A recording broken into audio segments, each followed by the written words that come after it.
Hi everybody, Patrick here from EngineeringShock.com. This is the Arduino Epoch Learning Center, currently on Kickstarter. Check out the link below.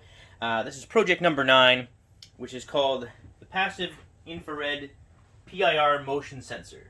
And for this project, it's a little simpler than the last project. We're just going to make one connection and use our LCD with the quick connects. So first things first, this is the PIR motion sensor.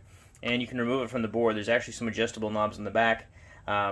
And it plugs in right here, and what it does is it picks up on the infrared spectrum coming off the human body, and it won't pick up the movement of inanimate objects, but humans will give it off. It doesn't pick up changes in light, like if I turn the lights in the room off. It picks up on the infrared spectrum. So what I'm going to do is I'm going to connect one of these two pins. They're both labeled PIR, and I'm going to connect it to GPIO2 on chip A. Again, this is chip A, this is chip B. And to turn on my LCD, I'm going to use a quick connect. So I'm going to turn on the LCD-P for LCD power dip switch to the left, to the on position. And I'm going to turn the LCD quick connect dip switch down here. All of them I want to turn on to the on position. And that connects all the pins from PA4 all the way up to PA9. So we're going to use, PA means pin 9. A means chip A, so PA9. PA4, 5, 6, 7, 8, and 9 are used for the LCD. So, this is explained more in the program, so if you haven't already, check out the project page, which can be found through the Kickstarter campaign. The project page will be free for anyone to have a look at while the Kickstarter is available, and it will be locked when the Kickstarter is over, and password protected for those who pledge towards Kickstarter and buy the Epoch. So what I'm going to do is I'm going to power it on, and what we're doing is we're simply constantly checking the state of the PIR sensor, and we're going to write to the LCD. Now, I talked about it in the code.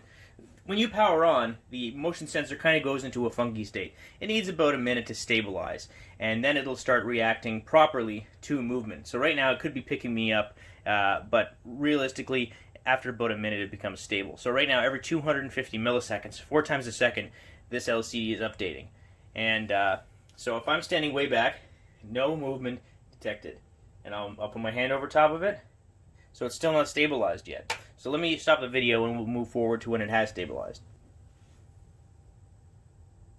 So it looks like it's stabilized. So I'm going to standing about a meter back. It's got a wide angle view. I'm going to put my arms up. Looks like it caught me. So I'm going to move back. I'll try it again.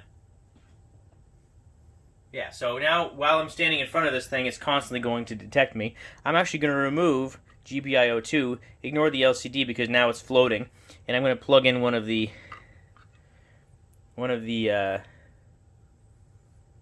LEDs. So now the LED is actually showing the output. So off means no movement, and on means movement detected. So I'm standing right in front of it, so it's going to go on and off. But that's it.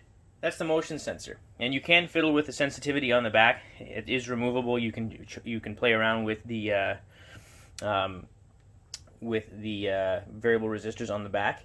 Now, the neat thing about the PIR motion sensor is the fact that we're going to make some data logging experiments with the SD card and the real-time clock. And so basically what we'll do in the future, once we've gotten into some more complicated videos or more complicated projects, is we'll set it up so that every time motion is detected, it will log something like, what's the light? Is the light on in the room?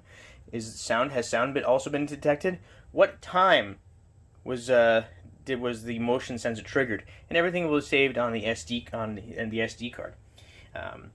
And yeah, so data logging is something I'm really looking forward to getting into with you guys, and I really hope that you're enjoying these videos. This is a very simple project. Considering that the last project was a bit more complicated, I hope you're not too disappointed. The motion sensor is extremely easy to use, and I just wanted to get this out of the way so that we can get on to video on the little buddy talker and the infrared and transmitter and receiver. We're going to turn TVs on and off with it. The keyboard, the RFID reader, the rangefinder, the little buddy talker chip. Lots to come. Lots and lots and lots to come. I'm loving making these videos. I'm trying to make them every 2 days. Yesterday I made one tonight. Hope to make one tomorrow as well, but maybe I'll wait until Saturday. In any case, if you've pledged towards the Kickstarter, thank you so much for your pledge. And even if you haven't, I hope you'll check it out. The link's below. Thanks again, everyone.